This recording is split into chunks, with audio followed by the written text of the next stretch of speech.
মরহুম ফুলতুলি সাহেব কিবলা রহমাতুল্লাহ আলাইহির অন্যতম খলিফা, হুজুরের নিকটতম প্রতিবেশী, উস্তাজুল উলামা, হাজারো মুফতি মুহাদ্দিস ঘোড়ার কারিগর ছিলেন, শরীয়ত তরিকতে কামেল ছিলেন, অসংখ্য মানুষকে আল্লাহ ও রসুলের পথ প্রদর্শন করেছেন। ঐতিহ্যধন্য বালাউট সাহেব বাড়ির মরহুম আল্লামা সোয়াইবুর রহমান বালাউটি সাহেব কিবলা মাদ্দাজিল রহমাতুল্লাহ আলাইহির ইসালে সোয়াব ওয়াজ ও দোয়ার মাহফিল 2025। আমি পবিত্র কোরআনুল কারীমের সূরা ফুরকান থেকে 4টা আয়াত পড়েছি। এই 4 আয়াতের উপরে সামান্য কিছু আলোকপাত করার চেষ্টা করব। আমা তৌফিকি ইল্লা বিল্লাহ। আল্লাহ সুবহানাহু ওয়া তাআলা আমাদেরকে কোরআন দিয়েছেন, এটা হলো কোরআন দিয়েছেন আমাদের হেদায়েতের সুস্পষ্ট বর্ণনা। এই কোরআন হলো হেদায়েতের সুস্পষ্ট বর্ণনা। হাযা বায়ানুল লিন্নাস ওয়া হুদাউ ওয়া মাউইযাতুল লিল মুত্তাকিন। জোরে কোন সুবহানাল্লাহ। আল্লাহ পবিত্র কোরআনে বলছে, শাহরু রমাদানাল্লাযী উনজিলা ফীহিল কোরআন হুদাল লিন্নাস ওয়া বায়িনাতিম মিনাল হুদা ওয়াল ফুরকান।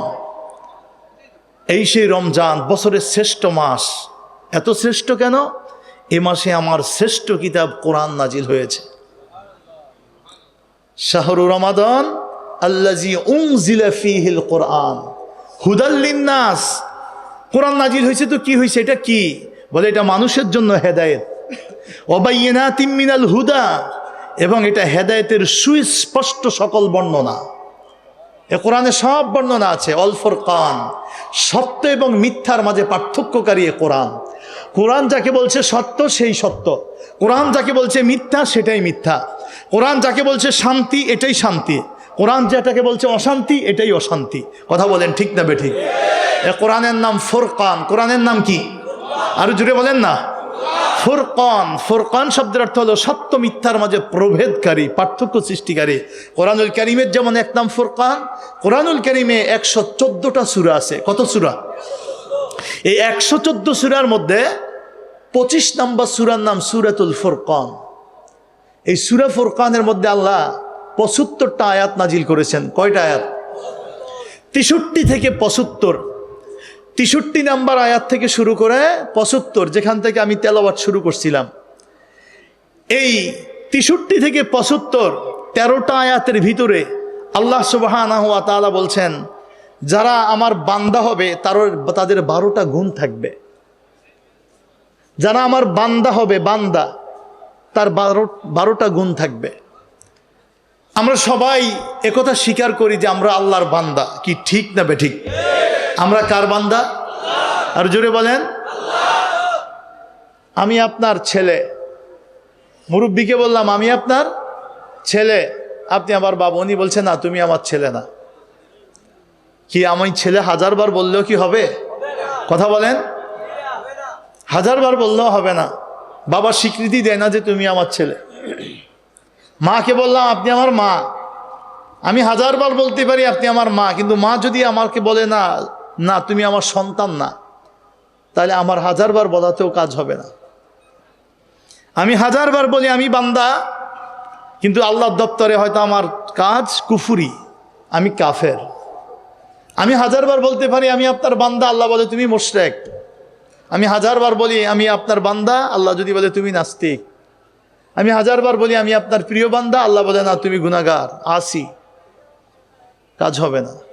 তা আমরা যারা বলি আমি বান্দা, আমাদের কোরআন থেকে শিক্ষা নেওয়া উচিত যে আল্লাহ কাদেরকে বান্দা বলছে। আল্লাহ যাকে বান্দা বলছে তার ভিতরে 12টা গুণ থাকবে। কয়টা? কথা বলেন, সবাই বলেন। 12 গুণ যার ভিতরে থাকবে সে বান্দা।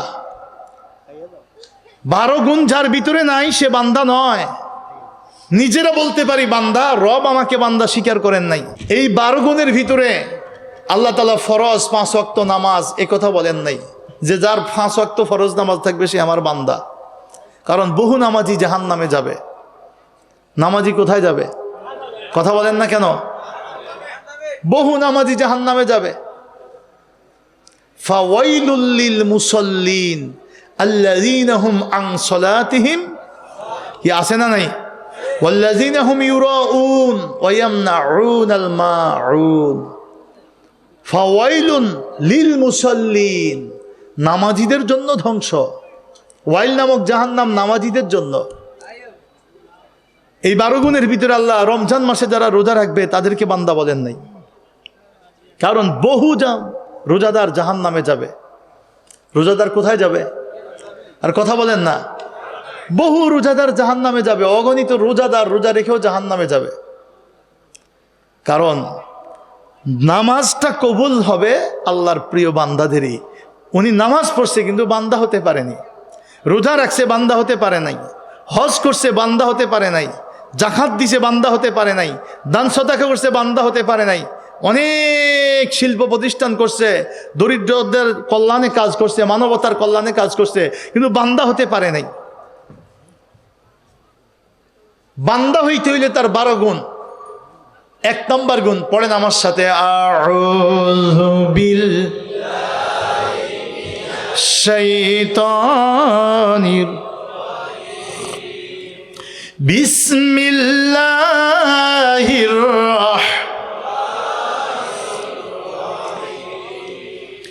ওয়া ইবাদুর রাহমানিল্লাযীনা ইয়ামশুনা আলাল আরদি হাওনা। যেরকম সুবহানাল্লাহ। পবিত্র কুরআনুল কারীমের 25 নম্বর সূরা সূরা ফুরকানে আল্লাহ ডাক দিয়ে বলছে, ওয়া ইবাদুর রহমান, দয়াময়ের বান্দা তারাই। ওয়া ইবাদুর রহমান, রহমানের দয়াময়ের বান্দা তারাই।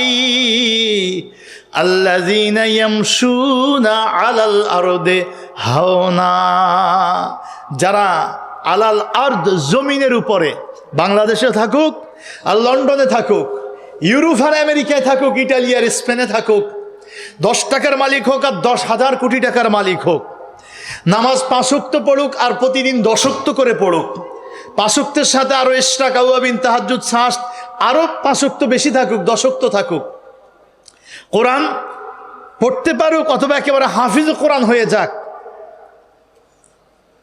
ইয়ামশুনা আলাল আরদি হাওনা, আমার বান্দা তারাই, দয়াময়ের বান্দা তারাই। ইয়ামশুনা, যারা চলাফেরা করবে আলাল আরদে জমিনের উপরে, তার যতক্ষণ জীবন আছে ততক্ষণ নড়াচড়া আছে, চলাফেরা আছে। সে চলাফেরাটা সে হেঁটে করুক, সে চলাফেরাটা সে বিমানে করুক, সে চলাফেরাটা সে সাইকেল কিংবা গাড়িতে করুক, সেই নড়াচড়াটা সে অফিসে বসে করুক আর মাদ্রাসা খানকায় বসে করুক। ইয়ামশুনা, যতক্ষণ সে জমিনে চলাফেরা করবে আলাল আরদে জমিনের উপরে, হাওনা, সে থাকবে বিনয়ী, আল্লাহর ভয়ে ভীত, সে থাকবে আল্লাহর কাছে অবনত। পবিত্র কোরআনুল কারীমের কারিকে 3 ব্যক্তিকে আল্লাহ সর্বপ্রথম বিচার করে জাহান্নামে নিক্ষেপ করবে। যারা কাফির, মুশরিক, বেঈমান, তারা তো বেহিসাবে জাহান্নামী। কি হিসাবে? বেহিসাবে চিরস্থায়ী জাহান্নামী।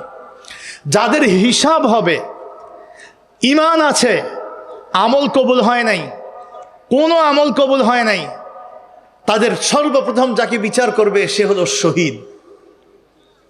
হাদিস শরীফে আসছে, বুখারী শরীফে আসছে, মিশকাত শরীফেও কিতাবুল ইলমে হাদিস খানা আসছে, রজুলুন উস্তুশহিদা বি, ওই ব্যক্তিকে সর্বপ্রথম আল্লাহর বিচারের জন্য ডাকবে যিনি আল্লাহর রাস্তায় শহীদ হইছেন।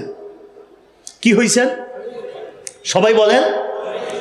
ওলামায়ে কেরাম আছে, জিজ্ঞাসা করবেন, একজন প্রকৃত আল্লাহর জন্য যে অনুগত বান্দা, সারা জীবন আল্লাহর অনুগত্যে যে ব্যয় করছে এবং আল্লাহর জন্যই যে জীবন দিয়েছে, সেই প্রকৃত শহীদের মর্যাদা এত বেশি যে তার শরীরে পিঁপড়ায় কামড় দিলে, পিঁপড়ায় ধ্বংসন করলে যতটুকু ব্যথা পাওয়া যায়, অতটুকু ব্যথা পাওয়ার আগেই আল্লাহ তার রূহটা জান্নাতে প্রবেশ করে দেয়। আমরা দেখি আর না দেখি, আত্মার চোখ থাকলে কেউ দেখতেও পারে, কেউ নাও দেখতে পারে। আপনারা শুনছেন হজরতে জাবের রাদিয়াল্লাহু তাআলা আনহু, উহুদের ময়দানের আগে তার আব্বা তাকে ডেকে বলছিল, তোমার 9টা বোন, তুমি আমার একটা ছেলে, সবগুলোকে এখনো বিয়ে দিতে পারিনি, আমি অনেক ঋণগ্রস্ত, আমি ময়দানে যাচ্ছি, তোমার এই 9 বোনের দিকে তুমি খেয়াল রেখো। আল্লাহ রসুল আলাইহিস সালাতু ওয়াস সালাম হজরতে জাবেরের হাতে একদিন সুন্দর রং দেখলেন আর বললেন, জাবের বিয়ে করছো নাকি? বলে, ইয়া রাসূলুল্লাহ, হ্যাঁ আমি বিয়ে করছি। বলে, কি বাকেরা না সাইয়েবা? বুখারী শরীফের হাদিস। বাকেরা বিয়ে করছো না সাইয়েবা বিয়ে করছো? মানে কুমারী মেয়ে বিবাহ করছো না বিবাহিত মহিলা তালাক হয়ে গেছে বা স্বামী মারা গেছে ওই বিধবা নারী বিয়ে করছো? নবীজি জিজ্ঞাসা করছে। হযরতে জাবের বলে, ইয়া রাসূলুল্লাহ, আমি সাইয়েবা নারী বিয়ে করছি, আমি বিধবা নারী বিয়ে করছি। রাসূলুল্লাহ আলাইহিস সালাতু ওয়াস সালাম আসমান জমিনের সৃষ্টি জগতের শ্রেষ্ঠ সৃষ্টি মিষ্টি হাসি দিয়ে বলে, তুমি যেহেতু অল্প বয়সের উঠতি বয়সের একটা ছেলে, জীবনে এটাই তোমার প্রথম বিবাহ।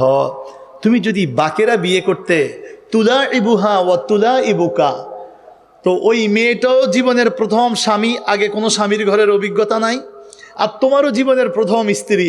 ফলে তুলা ইবুহা ওয়া তুলা ইবুকা, তুমি তার সাথে সুন্দর হাসি তামাশা করতে পারতে, খেলাধুলা করতে, আর সেও তোমার সাথে নতুন জীবন একটা আলাদা।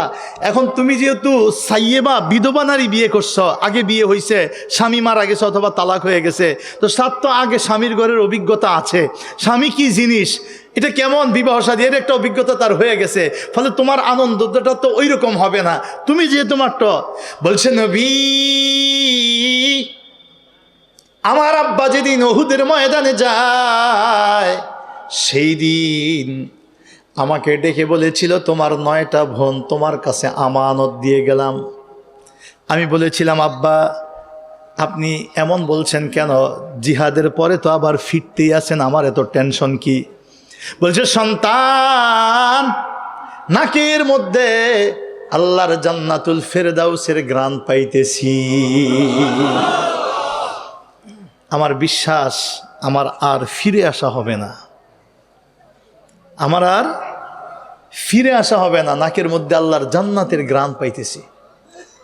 হযরতে জাবের রাদিয়াল্লাহু তাআলা আনহু নবীজিকে বললেন, রাসূল গো, আব্বা উহুদের ময়দানে শহীদ হয়েছেন, 9টা বোন আমাকে আমানত দিয়ে গেছেন, আমি যদি একবারে আমার বোনদের বয়সী বা তার চাইতে কম বয়সী কোনো নারী বিয়ে করি, তাহলে আমার বোনদের বিষয়টা তিনি ভালো বুঝবেন না। এজন্য একটু বয়স্ক নারী বিবাহ করছি, আমার বোনদের দিকে খেয়াল করে, যেহেতু আব্বা আমানত দিয়ে গেছে।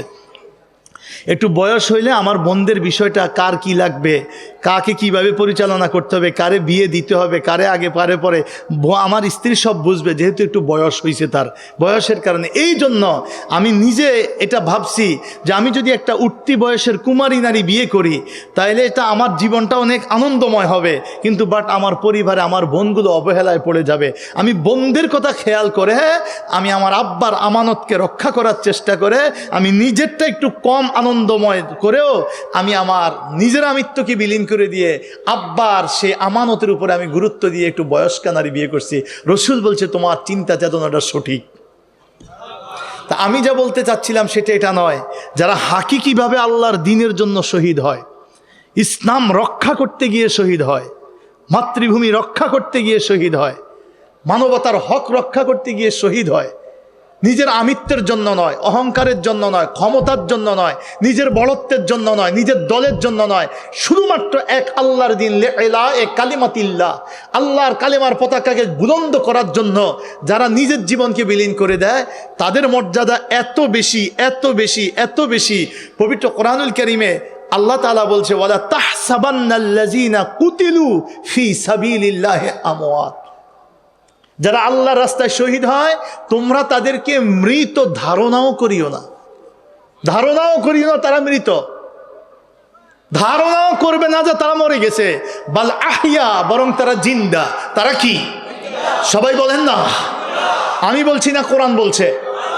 তারা জিন্দা, ইনদা রাব্বিহিম ইউরযাকুন, তারা প্রভুর পক্ষ থেকে রিজিক প্রাপ্ত হয়। ফাঁকে আমি একটু কথা বলি, কথায় কথা আসে। আমাদের নবীজি আলাইহিস সালাতু ওয়াস সালাম সৃষ্টি জগতের শ্রেষ্ঠ সৃষ্টি, ঠিক না বেঠিক? সৃষ্টি জগতে আরশ, কুরসি, লৌহ, কলম, সমস্ত সৃষ্টি জগতের মধ্যে শ্রেষ্ঠ সৃষ্টি মুহাম্মাদুর রাসূলুল্লাহ। আল্লাহ যাকে হাবিব বলেছে, আল্লাহ যাকে কি বলেছে? হাবিব বলেছে। যিনি আল্লাহর মেহমান হয়ে আরশে আজিম যাবেন, মেরাজের রাতে জুতা খুলতে চেয়েছিলেন, মুসা নবী যখন তুর পাহাড়ে উঠে আল্লাহ বলছে, ইয়া মুসা ফাখলানা আলাইক ইন্নাকা বিল ওয়াদিল মুকদ্দাসে তুয়া মুসা ফাখলানা আলাইক, কোরআনের আয়াত, আমি নিজের থেকে বলি নাই, কোরআনে আয়াত আছে, ফাখলা তুমি খুলে ফেলাও, না আলাইকা তোমার পায়ের জুতা, ইন্নাকা বিল ওয়াদিল মুকদ্দাসে তুয়া, নিশ্চয় এটা পবিত্র তুয়া পাহাড়, তুর পাহাড়, মালিকের সাথে তুমি এখানে কথা বলবে, অতএব জুতা খোলো। আর শ্রেষ্ঠ পয়গম্বর আল্লাহর হাবিব, আল্লাহ তারে মেহমানদারি করবে, দিদার দিবে, জন্য আরশে নিয়ে যাচ্ছে, দুনিয়ায় বসে নয়। যাওয়ার আগে নবীজি জুতা মোবারক খুলবে, বলছে দোস্ত জিব্রাইল বলো আমার দোস্তকে জুতা যেন না খোলে, কারণ জুতার পায়ের নিচে যে জুতা, জুতার নিচে যে ধুলাবালি, ওই ধুলাবালিটা আরশ নিয়ে আরশ গর্ববোধ করবে। তারা দরখাস্ত করে রাখছে যেন হাবিবের পায়ে জুতার ধুলাবালি হইলেও তারা পায়। তো শ্রেষ্ঠ সৃষ্টি আল্লাহর হাবিব মুহাম্মাদুর, তিনি কি আমার নবীর অধীনে উম্মতে মুহাম্মদী বদরের ময়দানে শহীদ আছে না নাই? আজরে বলেন না। বদরের যুদ্ধে কতজন শহীদ হয়েছে? হ্যাঁ, 313 জন অংশগ্রহণ করছে, 70 জন কাফের মারা গেছে, 14 জন শহীদ হয়েছে। ইতিহাস খেয়াল করেন, বদরের যুদ্ধে কতজন শহীদ হয়েছে? 14 জন। কতজন? ওহুদের যুদ্ধে শহীদ হয়েছে 70 জন, কথা বল না। হুনাইনে শহীদ হয়েছে, কারবালায় শহীদ হয়েছে। এই শহীদদের মর্যাদা বেশি না আমার নবীর মর্যাদা বেশি? আর জোরে কন না। নবীর উম্মত নবীর অনুসরণ করে আল্লাহর পথ চিনেছে, আল্লাহর পথ পেয়েছে, আল্লাহর পথে তারা জীবন বিলীন করছে, শহীদ হয়েছে। তাই শহীদের অনেক মর্যাদা, কিন্তু শহীদের চাইতে শ্রেষ্ঠ নবীর মর্যাদা বেশি না কম? এটা তো বড় আলেম হওয়া লাগে না, একটু আল্লাহ যারে সঠিক বিবেক দিছে, একটু বিবেক চিন্তা করলেই যে নবীর উম্মত সে তো নবীর চাইতে বেশি মর্যাদার নয়। নবীর উম্মত যারা শহীদ হয়েছে, কিয়ামত পর্যন্ত যারা শহীদ হবে, আল্লাহ কোরআনে বলছে তাদেরকে মুর্দা ধারণাও করিও না, মৃত ধারণাও করিও না, বাল আহিয়া, বরং তারা জীবিত। ইনদা রাব্বিহিম ইউরজাকুন, আমার প্রভুর পক্ষ থেকে তাদের কাছে রিজিক আসে। তাহলে শহীদরা যদি জীবিত হয়, তাইলে শ্রেষ্ঠ পয়গম্বর আল্লাহর হাবিব মরে গলে পচে মাটির সাথে মিশে গেছে, কিচ্ছু নাই। এই কথা যে বলে সে কি আসলে মানে সঠিক না বেঠিক? সে কি হেদায়েতে আছে না পথভ্রষ্ট? সে যখন জেনে শুনে এই কথা বলে, এই কথা প্রচার করে, এই কথার প্রতি মানুষকে দাওয়াত দেয়, এই কথাই মানুষকে স্বীকার করায় যে মুহাম্মদ সাল্লাল্লাহু আলাইহি ওয়াসাল্লাম আমাদের মতোই মানুষ, মরে গলে পচে মাটির সাথে মিশে গেছে, মদিনায় কিচ্ছু নাই, মদিনায় যাওয়ার দরকার নাই। যদি যাওয়াই লাগে তো মসজিদে নববীতে 2 রাকাত নামাজ পড়ার নিয়ত কইরা যাইও, কারণ ওখানে নামাজ পড়লে 1 রাকাতে 50,000-এর সওয়াব আছে। কিন্তু নবীর রওজা জিয়ারতের নিয়তে গেলে বেদাত হইবে, রওজা জিয়ারতের নিয়তে যাওয়া যাবে না। নবীজি মরে গলে পচে মাটির সাথে মিশে গেছে, হায়াতুন নবী বললে শিরক হবে, জিন্দা নবী বললে শিরক হবে। এই দাওয়াত যারা দেয় তারা কি হক না বাতিল? সময় এসেছে বুঝার। ফুলতলির ময়দানে প্রতি বছর আসবেন, বালাউটের ময়দানে প্রতি বছর আসবেন, আর যে সন্তানদেরকে এমন মাদ্রাসায় পড়াবেন যে আপনার সন্তানদের ফ্রি পড়াইতেছে, বেতন কম নিতেছে, বিদেশ নিয়ে চাকরি দিয়ে দিব, এখান থেকে বড় কিছু বানায় দিব, ওই লোভে পড়ে আপনারা অল্প খরচ, ভালো সুবিধা, থাকা খাওয়া ফ্রি, এই চিন্তা করে সন্তানগুলোকে যেখানে দিচ্ছেন, আজকে কিয়ামতের আগে ওহাবিবাদের ব্যাপক প্রসার হবে। আমার রাসূল আলাইহিস সালাতু ওয়াস সালাম সেই যুগে ইয়ামানের জন্য দোয়া করছে, শামের জন্য দোয়া করছে, নজদের জন্য দোয়া করে নাই। আজকে ইয়ামান এখনো আছে, ফিলিস্তিনিদের পক্ষে তারা যুদ্ধ করছে, কথা কন না কা। ইসরায়েলের বিপক্ষে দাঁড়াইছে, এখনো ইয়ামান আছে। শাম, সিরিয়া এখনো আছে। প্রেসিডেন্ট ওই ইসরায়েলের দালাল ছিল বাশার আল আসাদ, আল্লাহ পাক তারে হটায়া হানাফি মাযহাবের অধিকারী, সুন্নি মতাবলম্বী বর্তমান যেই প্রেসিডেন্ট, সারা একটা সুন্দর মতাদর্শের বিজয় আল্লাহ দিয়েছে। আফগানিস্তানে যারা, তারাও হানাফি মাযহাবের অনুসারী, তারাও তরিকার অনুসারী মতাবলম্বী। এই আফগানিস্তানে যারা তালেবান শাসন, তারা কিন্তু হানাফি মাযহাবের, তারাও আল্লাহর রহমতে যেই বিজয়টা পেয়েছে, সুন্নিয়াতের বিজয়। পৃথিবী প্রমাণ করতেছে কিয়ামতের আগে যারা এই বিশ্বে বাতিলদের, কাফের মুশরিকের বিরুদ্ধে দাঁড়াবে, তারাই হবে সুন্নি। আর এই নজদের নাম ভুলে দিছে পৃথিবী থেকে, যার জন্য রসুল দোয়া করে নাই। সেই নজদটা কোথায়? আজকের ইতিহাস বলে এটা ছিল সৌদি আরবের বর্তমান রাজধানী রিয়াদ। এই রিয়াদের জায়গাটার নামই হইল নজদ। রিয়াদ জায়গাটার নামই নজদ। যেহেতু মানুষ চিনে ফেলবে, এই জন্য এই নামটা ঢাকনা দিয়ে নাম রাখছে রিয়াদ। আমাদের দেশে কিছু মানুষ নাম রাখে আহলে হাদিস, পাইছেন কিনা? এখানেও দুই একজন থাকতে পারেন, আমার সাথে কারো বিদ্বেষ নেই, ভালো করে বুঝেন। নাম দিছে আহলে হাদিস, আরেক জায়গায় নাম দিছে দেখবেন সালাফি। যেমন সৌদি আরব গিয়ে যদি বলেন আপনি উনি আহলুল হাদিস, তাহলে ওনারা মনে করবে কয়েক লক্ষ হাদিসের হাফেজ, অথচ উনি যে বাংলাদেশে বুট বাদাম বেচে, নাহলে ফেয়াইজি বানায়, কথা কন না খা, সিঙ্গারা ফুরি বানায়, ডাইল ফুরি বানায়, বাংলাদেশে বইয়া নাম হয়ে গেছে আহলে হাদিস। আরবে গেলে আহলে হাদিস মনে করবে যে কয়েক লক্ষ হাদিস ওনার জানা, বিরাট মুহাদ্দিস। অর্থাৎ যেখানে যেটা কইলে মানুষের ধোকা দিতে ভালো লাগে, কোথাও নাম দিছে সালাফি, কোথাও নাম দিছে লামাজহাবি, কোথাও নাম দিছে আহলে হাদিস। এইগুলো করে আল্লাহ পাককে আরশে বন্দি করছে। এদের আয়েতেকাদ আল্লাহরে কোথায়? আরশের বাহিরে আল্লাহ নাই, আল্লাহ আরশেই, আরশের বাহিরে আল্লাহ নাই। তা আল্লাহ যদি আরশেই থাকে, আপনারা বলেন তো বালা উঠে যারা, আমি এখন কোথায় বসে আছি? স্টেজে। কোথায়? আর জোরে কয় না, হ্যাঁ আমি কোথায় আছি? স্টেজটা কি আমার চাইতে বড় না ছোট? স্টেজ যদি আমার চাইতে ছোট হয়, আমি কি এর মধ্যে থাকতে পারি? আপনি যেই বাড়িতে বা ঘরে থাকেন, যেই রুমে থাকেন, সেই বাড়িঘর বা রুম, এটা কি আপনার চাইতে বড় না ছোট? হ্যাঁ হ্যাঁ। তাহলে আল্লাহ যদি আরশে থাকে, আরশের আল্লাহর চাইতে আরশ বড়। আল্লাহর চাইতে যদি আরশ বড় হয়, তাহলে কেমন হয়? ওয়াতারাল মালাইকাতা হাফিনা মিন হাওলিল আরশ ইউসাব্বিহুনা বিহামদি রাব্বিহিম ওয়া কুদিয়া বাইনাহুম বিল হক ওয়া কিলা আলহামদুলিল্লাহি রাব্বিল আলামিন। কুরআন বলতেছে ওয়াতারাল মালাইকাতা হাফিনা মিন হাওলিল আরশ। আপনি দেখবেন আরশের চতুর্পাশে ফেরেশতারা বেষ্টনী দিয়ে আছে। তো আল্লাহ যদি আরশে থাকে আর চারপাশে যদি ফেরেশতারা বেষ্টনী দেয়, তো বোঝা গেল না আল্লাহ ব্যারিকেডের ভিতরে আছে?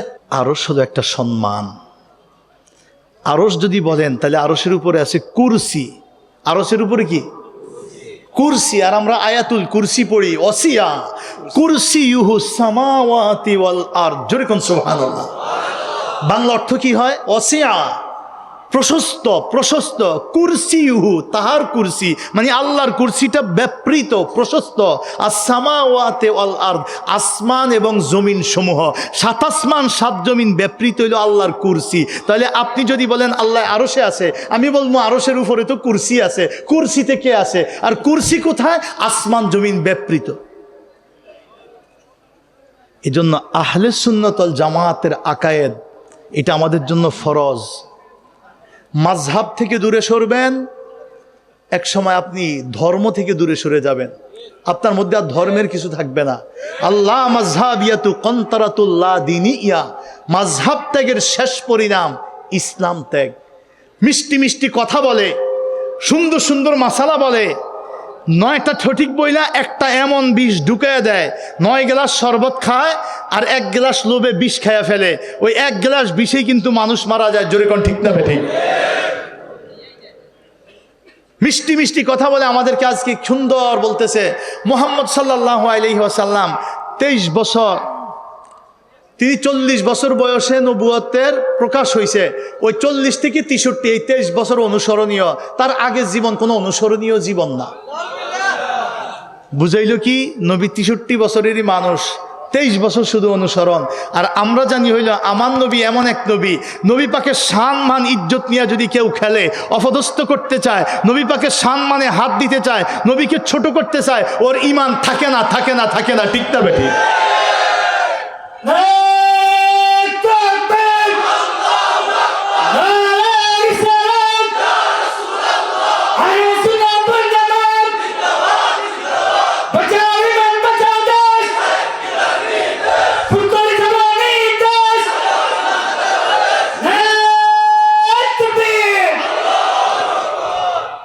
ভাইরা আমার, আপনারা শুনছেন বাংলাদেশের বিরাট ইসলামিক স্কলার, দেশে কোনো বন্যা হইলে কোটি কোটি কোটি কোটি টাকা দান করে, খালি বিলায়। যারা 100 বছর ধরে ঐতিহ্যধন্য দরবার ঘুরেছে, হাজার হাজার লক্ষ লক্ষ ভক্ত মুরিদ রয়েছে, দেশ বিদেশ থেকে অনুদান দেয়, তাদের অনুদানও জাতির সামনে অত প্রকাশ হয় না। এক একটা ফাউন্ডেশনের পরিচালক হইয়া তারা এখন দেশে কোটি কোটি 200 কোটি 300 কোটি টাকা ত্রাণ দেয়, অথচ তাদের কোনো চাকরি বাকরি নাই। কথা বলেন। এই দানের চক্করে পড়ে, দেশি মিডিয়ার প্রচারের চক্করে পড়ে এখন তারা এত বিখ্যাত। এই বিখ্যাত লোকগুলো আমাদেরকে শিখাচ্ছে, আমাদেরকে শিখাইতেছে যে নবীর দুরুদ মিলাদ সব বেদাত, দোয়া মুনাজাত বেদাত, মাযহাব তরিকার দরকার নাই। তারা আমাদের নবীজির ব্যাপারে স্পষ্ট করে বলে যে মুহাম্মদ সাল্লাল্লাহু আলাইহি ওয়াসাল্লাম শুধু 23 বছরের অনুসরণীয়, তিনি শুধুমাত্র 23 বছরের অনুসরণীয়, তার আগের কোনো কিছু অনুসরণীয় নয়। মুহাম্মদ সাল্লাল্লাহু আলাইহি ওয়াসাল্লাম তিনি দুনিয়ায় আসছেন 570 খ্রিস্টাব্দে আর 623 হিজরিতে বিদায় নিয়েছে। এই 23 বছরই শুধুমাত্র আমাদের জন্য আদর্শ, এর বাহিরে আর কোনো আদর্শ তার জীবনই নেই। অথচ আমরা জানি আল্লাহ রাসূল ইসলাম সৃষ্টির সূচনা থেকেই নবী। কথা কন না? আল্লাহর নবী সৃষ্টির সূচনা থেকেই নবী। তারা আমাদেরকে শিখায় এ কোরআনের কারণে নবী সম্মানী, কোরআন আসছে বিদায় নবী নবী হইছে, কোরআন রমজান মাস পাইছে বিদায় রমজান মাস, কোরআন রমজানে নাজিল হয়েছে বিদায় রমজানের এত সম্মান, কোরআন কদরের রাত্রে আসছে বিদায় কোরআন এই কদরের রাতের এত সম্মান, কোরআন একটা কাপড়ে লাগায় বিদায় ওই গিলাফের এত সম্মান, কোরআন একটা কাঠে লাগে বিদায় ওই রেহালটার এত সম্মান, কোরআন আমার নবীর কাছে আসছে বিদায় নবীর সম্মান, কোরআন না থাকলে নবীর কোনো সম্মানই থাকতো না। আপনাকে একটু স্মরণ করাইয়া দেই, এ কোরআন নাজিল হয়েছে মানুষের জন্য। কার জন্য? আরো জোরে বলেন না। আমি বলছি না, আল্লাহ নিজে বলছে হাজা বায়ানুন লিন্নাস। সূরা আলে ইমরান। কোন সূরা? কথা বলেন না। সূরা আলে ইমরান 138 নম্বর আয়াত খুলে দেখেন না। হাজা বায়ানুন লিন্নাস ওয়া হুদাও ওয়া মাউইজাতুন লিল মুত্তাকিন। এটা মানুষের জন্য বর্ণনা। তো মানুষ না থাকলে কি কোরআন কি মানুষের উপরে নাজিল হয়েছে না? কোরআন কি পাহাড়ের উপরে নাজিল হয়েছে? সাগরের জন্য নাজিল হয়েছে? পশু পাখির জন্য নাজিল হয়েছে? কোরআন কাদের জন্য? আল্লাহ নিজেই বলছে লাউ আনজালনা হাযাল কুরআনা আলা জাবাল লারাইতাহু খাশিআম মুতাসাদ্দিআম মিন খাশিয়াতিল্লাহ।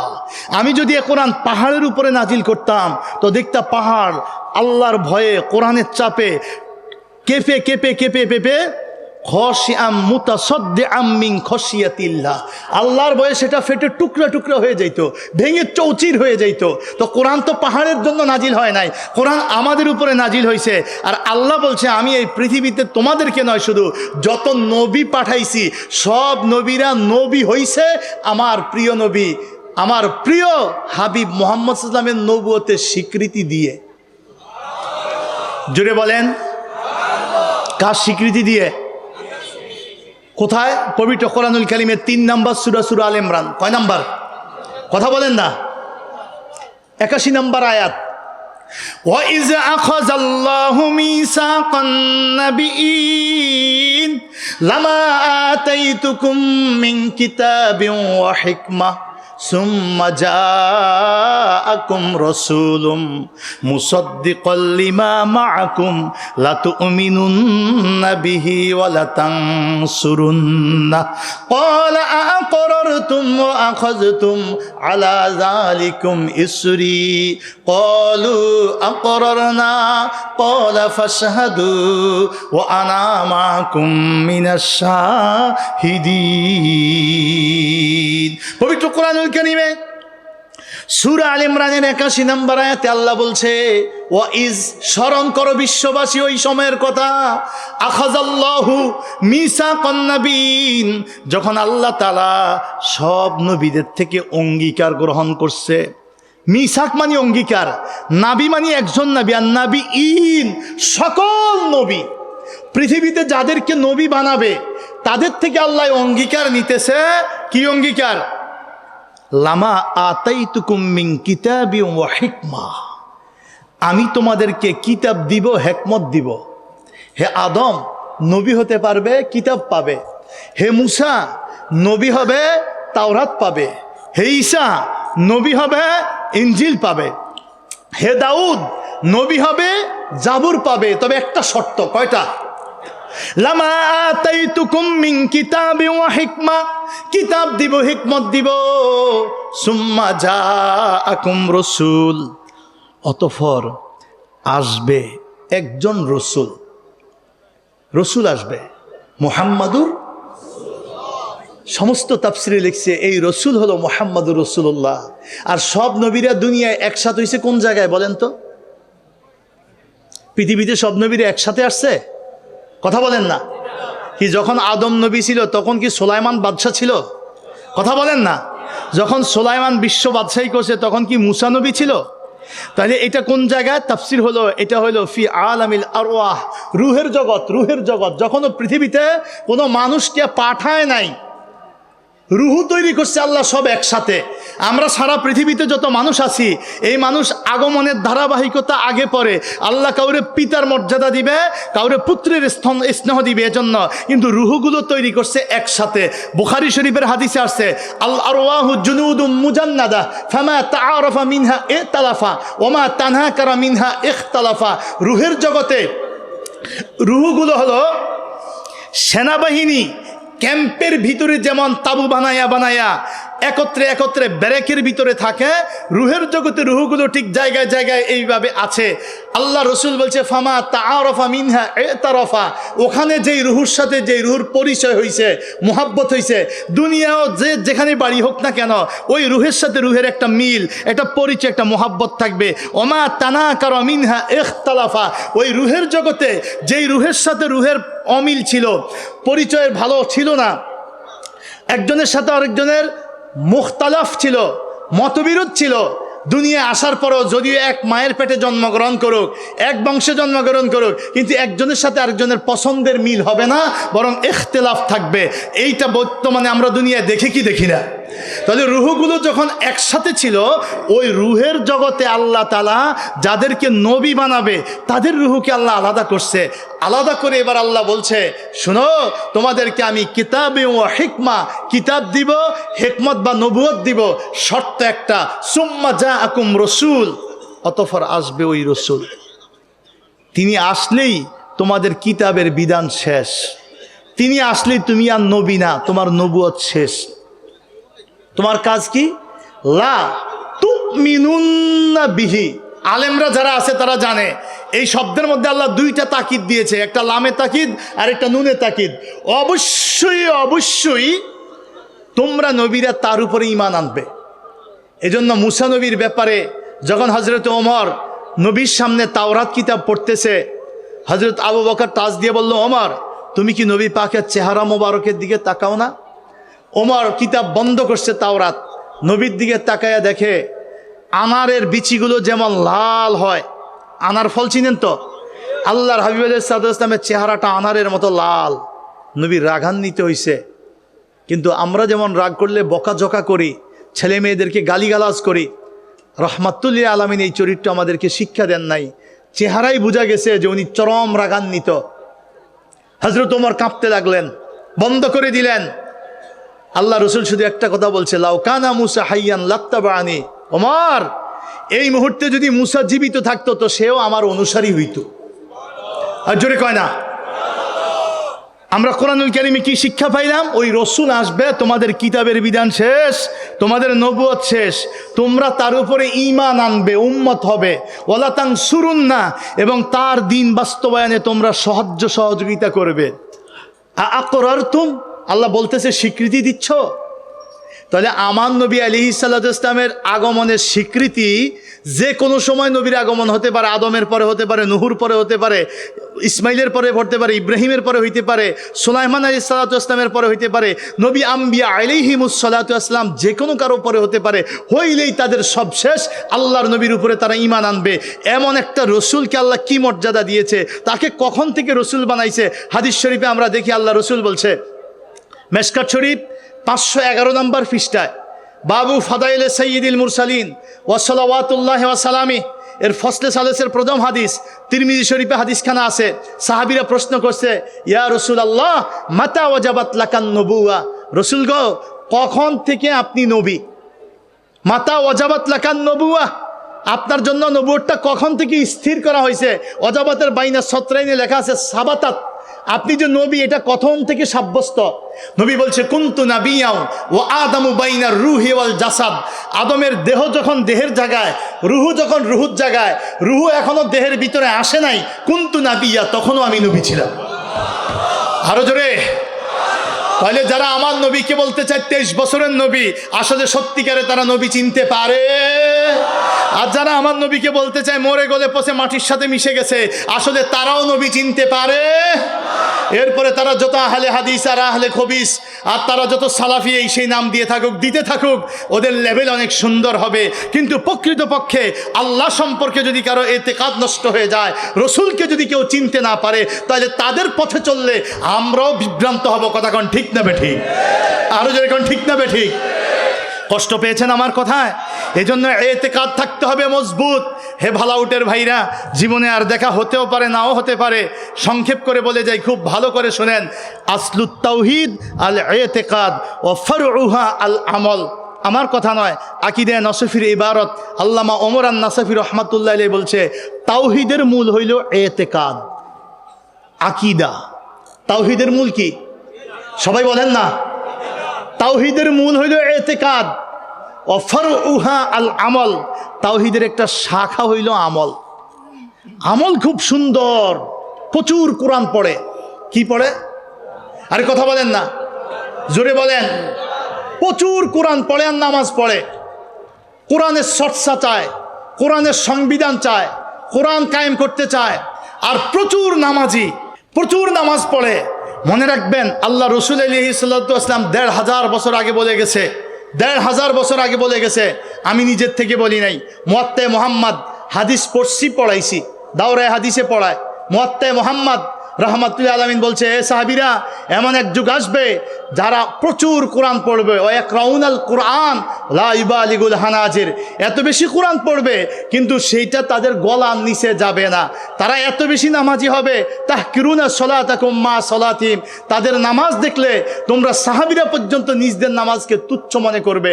কিন্তু হাদিসের শেষে রসুল বলছে, এদের কথা শুনে রাখো, ইয়ামরাকুনা মিনাদ দ্বীন কামুরুকি সাহমি মিনার রামিয়া, ধনুক থেকে তীরটা যেমন বের হয়ে যায়, দিলের ভিতর থেকে ঈমান এভাবে বের হয়ে যাবে।